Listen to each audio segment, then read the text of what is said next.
Good day everyone, I'm Orlando Asa23 from Auto2A, and now we tackle about engine parts, internal engine parts. First one is the piston. Aids to transformation of heat energy into mechanical works. Second one is this, the connecting rod. Transfer motion from the piston to the crankshaft. The third one is the piston spring. Next is the valve spring. Maintain contact between the cam follower and cam load. The fourth one is this valve. Prevent the backward flow of the blood. The fifth one is the rocker arm, transmitting the movement of the camshaft, forward intake and exhaust valve. The sixth one is the valve tappet.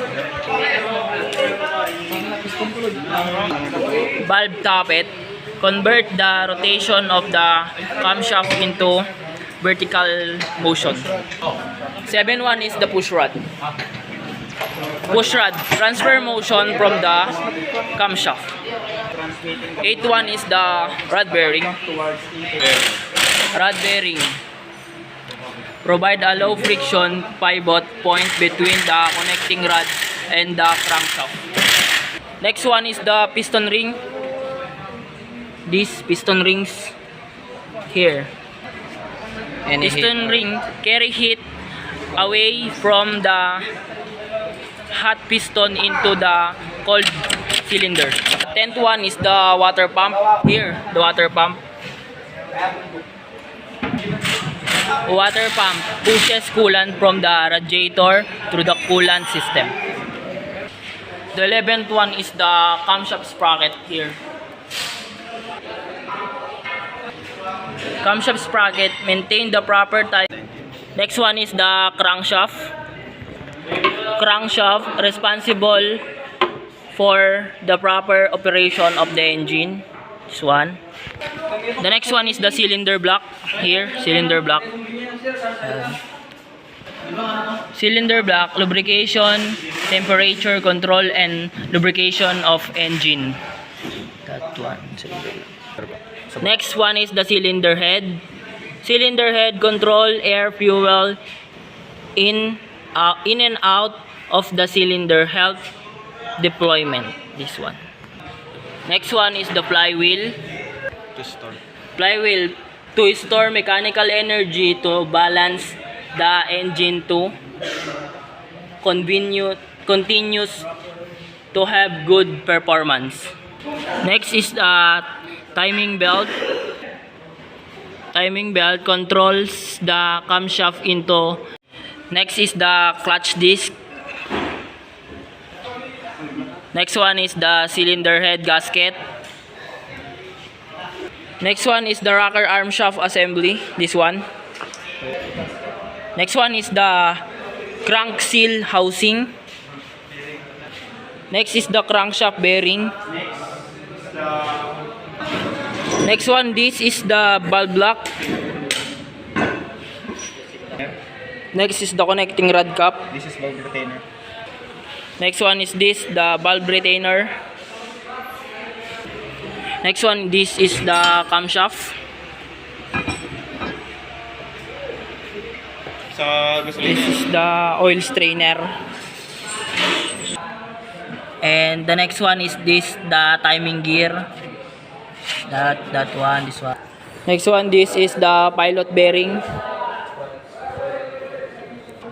And this one is the clutch pressure. This one. Exhaust manifold gasket. Next is the intake manifold gasket. This is the piston 1.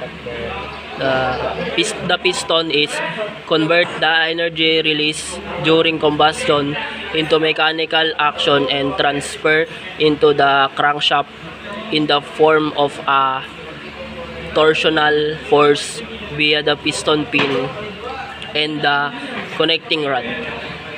And this is the piston 1, piston 2, piston 3, and piston 4. And this is the piston ring. We have 3 piston ring here that different function. Next one is the piston pin. Right here, this have a hole here, and the piston pin lock. This one, then the connecting rod. Connecting rod. Prevents unwanted particles. Next one is the thrush bearing. Next one is the thrush washer bearing.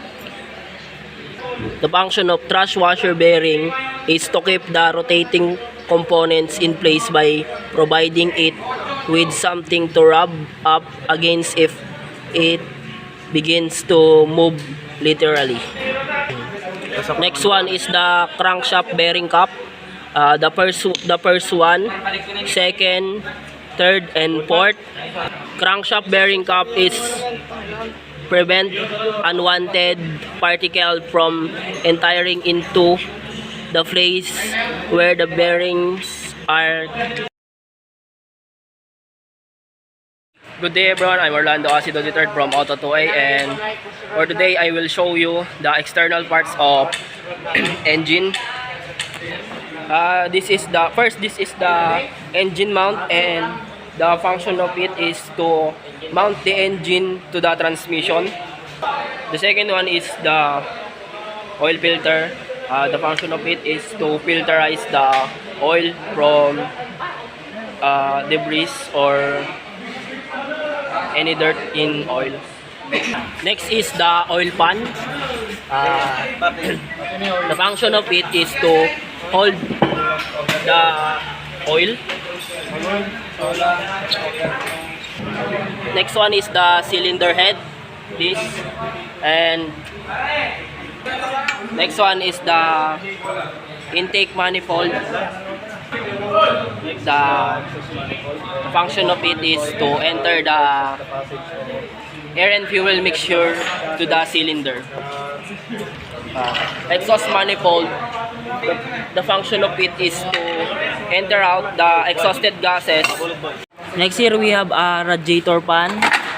This and radiator pan pulley.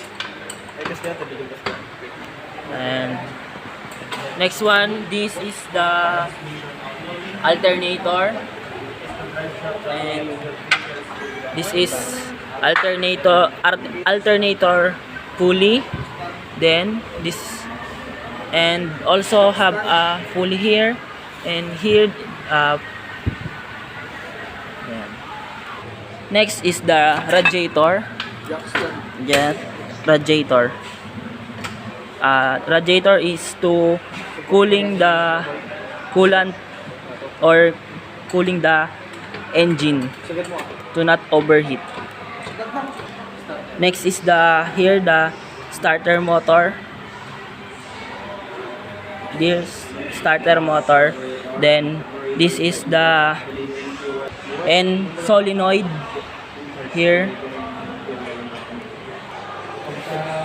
Next is the carburetor. Carburetor is the responsible for air and fuel mixture to the cylinder. Next is the distributor. That's distribute electric to the spark plug to ignite the air and fuel mixture. Next is the ignition coil. Ignition coil is to